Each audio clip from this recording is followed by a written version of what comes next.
¿Qué tal? Buenas tardes y bienvenidos una semana más al programa de salud de esta casa Cita Previa. Hoy se conmemora el Día Mundial de la Lucha contra el SIDA y por ello José Luis, un diagnosticado hace 35 años de VIH, nos va a contar su testimonio gracias actualmente a los avances científicos en cuanto a los tratamientos. Puede llevar una vida totalmente normal, pero también les vamos a hablar de una técnica novedosa, pionera en nuestra comunidad, que se realiza en la localidad de Valladolid, eficaz para beneficios sobre los trastornos neurológicos y psiquiátricos. Se llama estimulación magnética. En unos minutos se lo contamos. Comenzamos.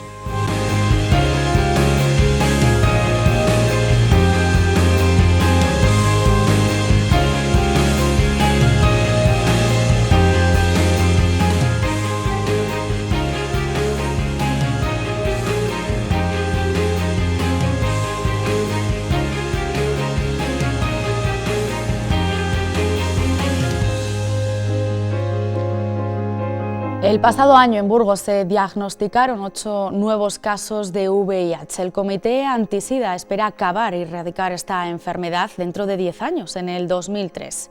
Actualmente el SIDA ha cumplido ya 40 años desde que comenzó esta epidemia. Ha habido muchos avances científicos, pero lo que no se ha avanzado tanto es en el rechazo social. 0 positivos de VIH en el 2030 es el objetivo del Comité Antisida. Esta puede ser una de las ciudades que en el año 2030 consiga controlar de verdad el VIH. Tenemos unos casos muy pequeños, muy poco número de casos, y si trabajamos con las herramientas de que disponemos podemos llegar a conseguirlo. Los primeros casos en Burgos aparecieron en octubre de 1981. 40 años después siguen existiendo nuevos diagnósticos. 2 herramientas nuevas que hay que potenciar, y sobre todo una que es la PrEP, que es la profilaxis preexposición, que está dirigida a jóvenes que están sexualmente activos y que no quieren o no utilizan el preservativo. Los tratamientos para esta enfermedad se comenzaron a dispensar en el año 94. Los grandes avances científicos han simplificado los tratamientos para que el paciente lleve una vida normal. El problema sigue estando en el rechazo social. Sigue existiendo el rechazo, sigue existiendo la desconfianza, sigue existiendo cada vez que aparece una persona con SIDA en los ambientes profesionales se genera miedo, y esto no está justificado. Este es un asunto pendiente y bueno, han pasado 40 años, no lo hemos conseguido. En Burgos, 170 personas han residido desde el año 2002 en la casa de acogida La Encina y 16 han vivido en la casa de alquiler social cedida al comité por el ayuntamiento hace 6 años. Clínica Dental por Domingo les ofrece este espacio. José Luis, ¿cuándo te enteraste que eras VIH? Pues me enteré a mediados de los 80, por el 85, por ahí. Me hicieron una prueba, pero no fui a recogerla. Los médicos de aquella época de medicina interna me intentaron localizar, pero yo hice oídos sordos y no me acerqué. No lo afronté o no lo decidí, me hice la prueba y he llevado un control desde más o menos el 89 o así, que fue cuando fui a Proyecto Hombre, dejé el mundo de las drogas y bueno, pues afrontando mi vida, afronté esta situación. Y desde entonces más o menos he estado controlado, llevando un ritmo de analíticas, sabiendo cómo estoy y tal. Y gracias a Dios, la suerte que he tenido, que siempre he estado bien. Antes de hacerte la prueba, José Luis, ¿tú sabías que estabas infectado? No, no, porque justo fue cuando apareció, ¿sabes? Justo fue cuando apareció. Y más o menos yo pensaba que me cuidaba. Llevaba una vida más o menos, intentaba llevar una vida con 2 caras. Trabajaba, en muchas épocas de esa temporada he mantenido trabajo, y yo creía que me cuidaba lo suficiente como para no contagiarme, pero no fue así. De hecho, al principio tampoco teníamos miedo del VIH, porque no tenía ese nombre ni tenía nada. Yo recuerdo aquí en Burgos que apareció una enfermedad entre las personas que consumíamos con unas cándidas brutales, que fue cuando empezó el VIH. Las cándidas estas las achacaron a un tipo de corte de la droga y tal, y unos problemas en los ojos, en la vista y tal, muy graves, y hubo mucha gente bastante mal. ¿Cómo recuerdas ese día del diagnóstico? ¿Sentiste miedo? Sí, claro. Bueno, sentías que te habías puesto una cruz. Una vez que lo afrontas, y además en los 90, en principio de los 90 y en el 89, 90 y 91, 92 y tal, pues ahí despedimos a muchos amigos. Y se morían en 4 días de unas maneras horribles y siempre pensabas cuándo me va a tocar a mí. Porque era brutal. Los primeros años la gente se moría muy mal, sufriendo mucho, pasándolo muy mal. Pues los médicos lo pasaban muy mal. Yo me acuerdo mucho de la planta octava del Hospital Viejo que destruyeron, que bueno, que la gente de allí era la hostia, trabajando, ¿no? Por suerte, te pudieron administrar, ¿no?, una medicación con Bueno, tiempo. entonces no existía medicación. En esa época no existía medicación. Recuerdo que me decía Lorenzo y tal, que bueno, que estaba bien, que lo llevaba bien, más o menos. Entonces tampoco había unas analíticas que daban tantos detalles. Y pues bueno, una vez que bajaron un poquito las defensas, él me dio la opción de empezar a tomar medicación, de las que empezaban a salir. He tenido la suerte de que siempre me ha funcionado. Cuando estabas en el proceso de aceptación, bueno, era un suplicio hacerte una analítica y esperar pues 3 o 4 semanas a que te dijeran cómo estás. Era un suplicio. Yo me acuerdo de esa sensación que era horrible. Ahora, ¿cuántas pastillas tomas diariamente? Ahora solo tomo una. Y tengo la opción de ponerme una inyección que dura un mes. Y no tomar esa pastilla. Pero bueno, todavía no está implantado en el hospital, pero bueno, ahí está. De hecho, eso, hay una medicación que es una inyección intramuscular y te dura un mes. ¿Cómo han sido estos más de 30 años al lado del virus del VIH? Bueno, la primera etapa, ya te digo, mucho miedo, muy jodida por despedir a muchos amigos. También ha sido chunga o difícil el rechazo y la discriminación, porque yo me acuerdo la primera vez que protesté fue pues, a principios de los 90, porque ibas a hacerte una analítica al ambulatorio, te ponían una pegatina roja en el volante de los análisis y las enfermeras, las pobres, pegaban un salto para atrás del susto que se daban. Y te lo hacían aparte, te lo hacían al último, te lo hacían con mucho miedo. He visto que la gente tiene derecho a tener miedo, o sobre todo en aquella época tenía derecho a tener miedo. Yo empecé a asumir que tenían derecho a tener miedo y que la rabia que me daba a mí y lo que me cabreaba era cosa mía y era yo el que tenía que gestionarlo. Yo creo que con mi cambio ayudé a que cambiaran los demás también y afrontaran la situación de otra manera, incluso informándose o informándoles yo de lo que yo conocía. Y yo creo que en el resto de cosas de la vida, después, pues situaciones en la vida cotidianas, pues yo no lo cuento, no se lo digo a nadie. Pero a la persona que se lo cuento, pues evidentemente reconozco que lo primero es un susto. Y más si hay una relación afectiva. Lo primero que piensan y piensa todo el mundo, y es un error, y sería muy bueno que cambiase, es que VIH o seropositivo es igual a SIDA. Y aunque estamos cansados ya de decirlo, y la gente lo sabe, y todo el mundo lo reconoce como así, en el subconsciente no. Se sigue pensando que VIH es SIDA y que te vas a morir. Y no es así. Y evidentemente, el ser seropositivo, tener VIH, no significa tener SIDA.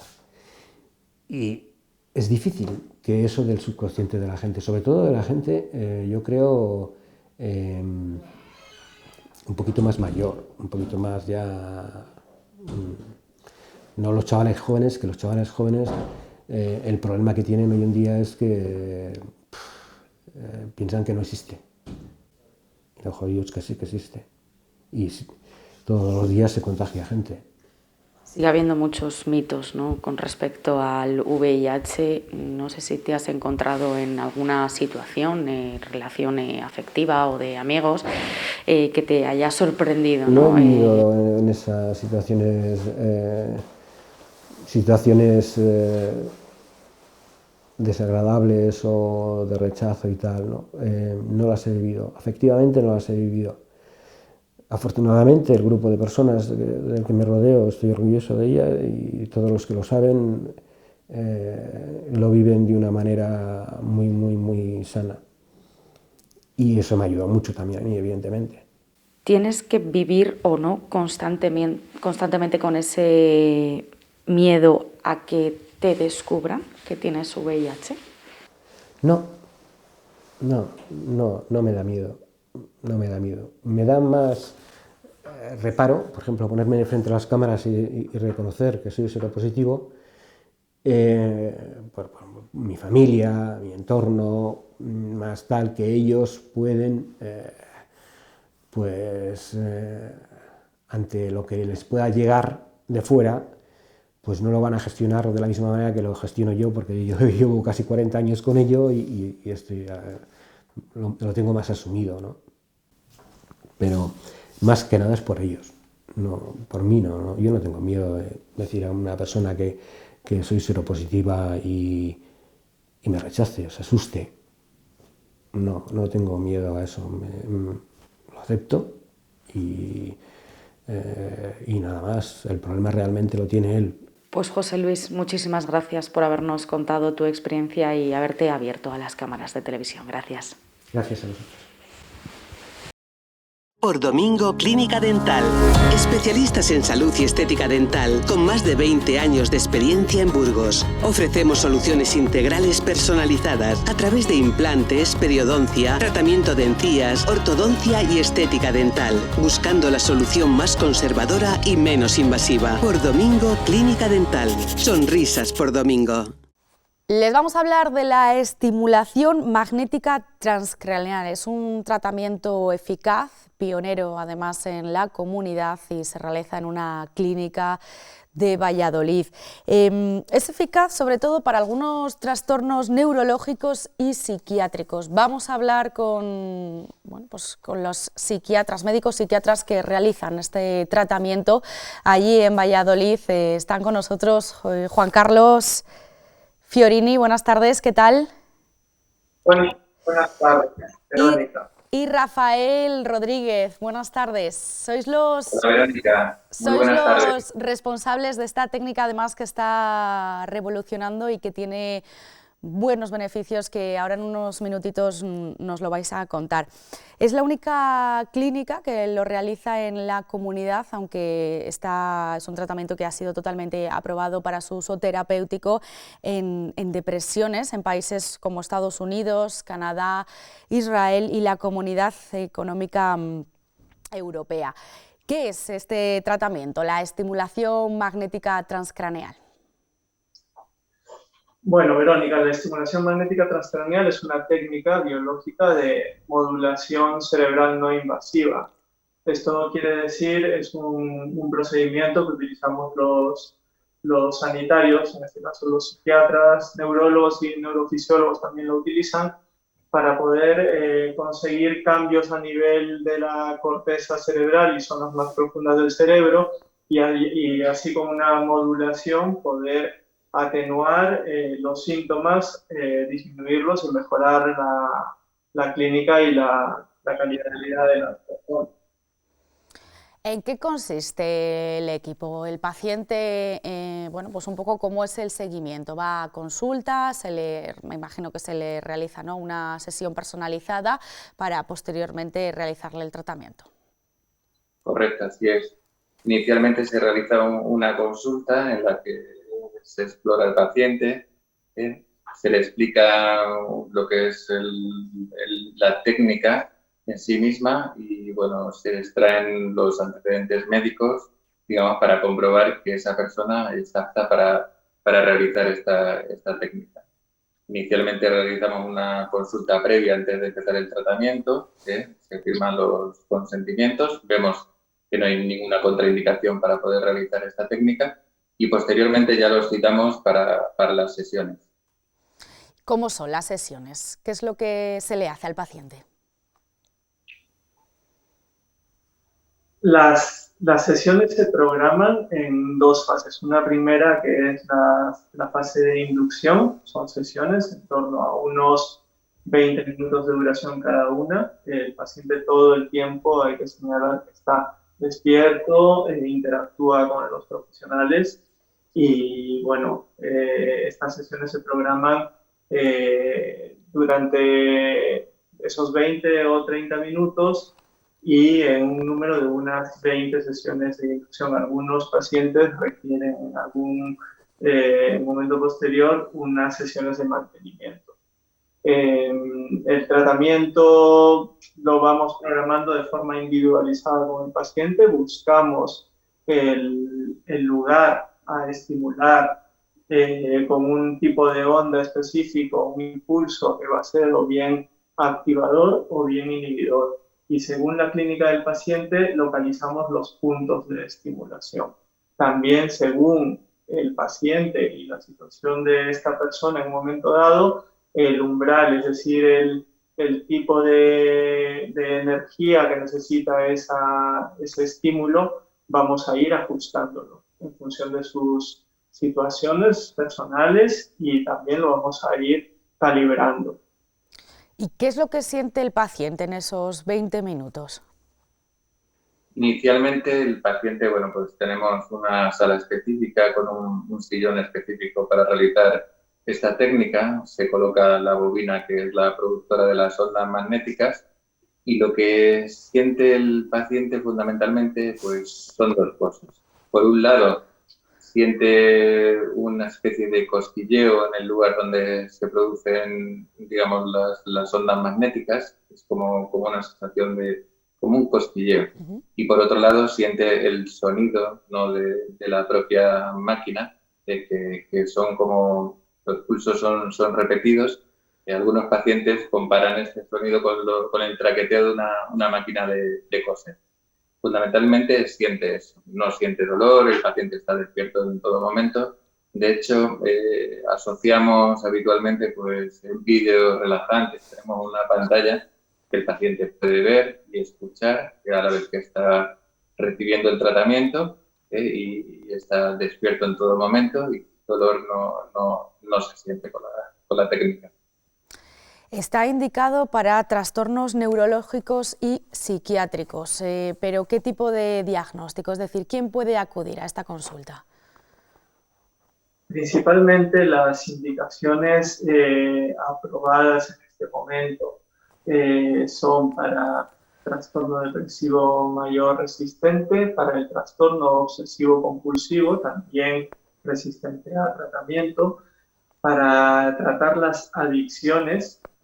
También hay una indicación reciente, aunque ya llevan muchos años utilizándose en este aspecto, pero la indicación ha salido recientemente para la deshabituación tabáquica. También se utiliza para enfermedades neurológicas o neuropsiquiátricas, como puede ser el síndrome de Guillain-Barré, pero bueno, en este aspecto, en este cambio, todavía hay muchos estudios de investigación, porque no olvidemos que es una técnica que, si bien lleva años utilizándose con fines de neurociencias y de conocimiento del funcionamiento neurológico, a nivel clínico y práctico lleva no tantos años. Entonces hay muchos estudios que en el momento actual aún se están llevando a cabo, y gracias a esos estudios es que luego se corrobora la efectividad que clínicamente nosotros ya vemos en nuestros pacientes. Para el trastorno de ansiedad generalizada también tiene indicación, se está utilizando también para generalmente casos refractarios casos de esquizofrenia, bien para los síntomas positivos, alucinaciones en la esquizofrenia que no remiten con los tratamientos al uso, o también para los síntomas negativos, para esa apatía, para la abulia, el embotamiento afectivo que tienen esos pacientes, también mejoran.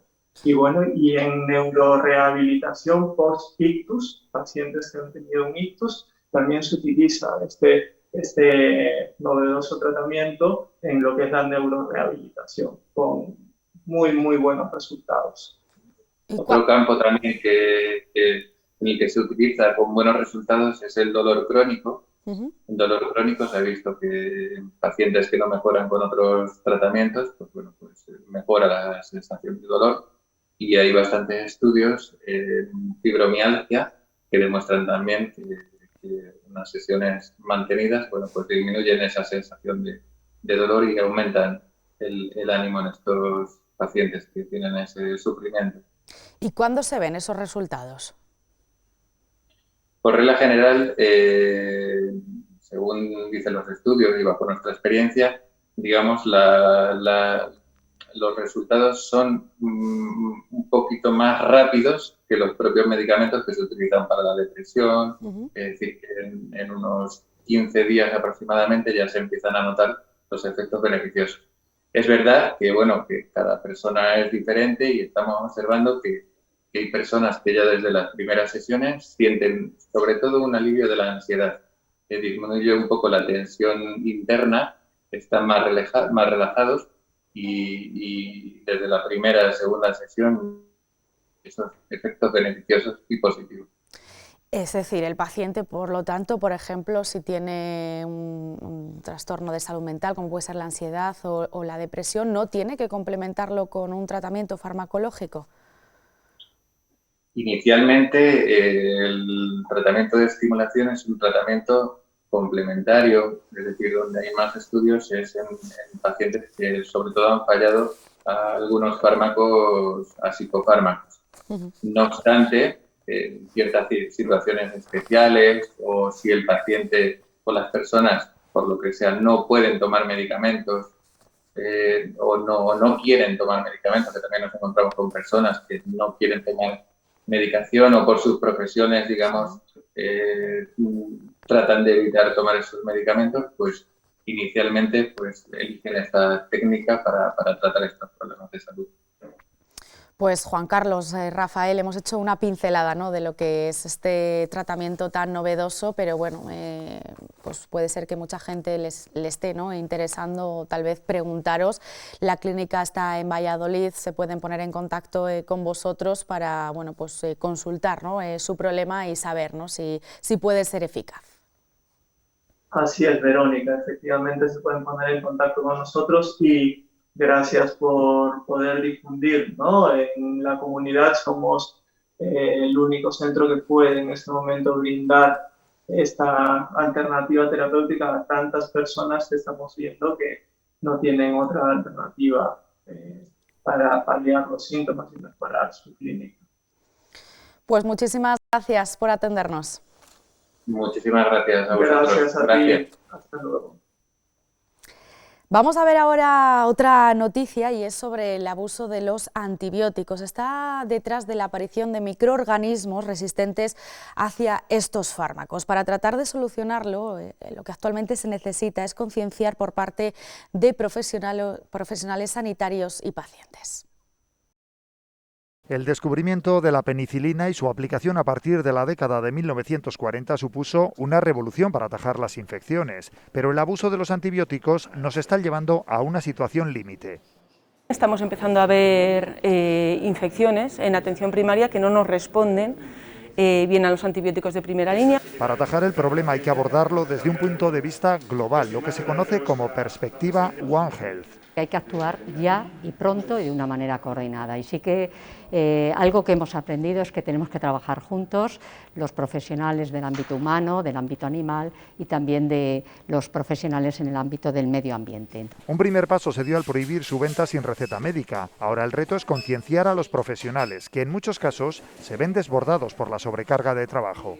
se ha visto que uno de los datos más importantes de prescripción antibiótica es la hiperfrecuentación de los pacientes, por un lado, y por otro lado la sobrecarga de las agendas profesionales. Muy importante también es lo que comemos. Aunque la producción de carne está sometida a rigurosos controles, es una de las vías de entrada a nuestro organismo de bacterias multiresistentes. Más del 99,99% de las muestras tomadas a nivel nacional y europeo no contienen ningún tipo de antibiótico. El problema es que la carne o cualquier otro alimento puede contener microorganismos que se han vuelto resistentes a los antibióticos, y una vía de transmisión de esas bacterias puede ser a través de los alimentos que consumimos. El grueso de las prescripciones de antibióticos se dan en urgencias y en pediatría, y la franja de edad que más los consume son los menores de 5 años. Pues es importante, como acabamos de ver, de concienciar tanto a sanitarios como a pacientes del abuso de los antibióticos. Nosotros nos despedimos. Más salud, ya saben, la próxima semana aquí, como siempre, en la 8 Burgos. Gracias por acompañarnos. Chao.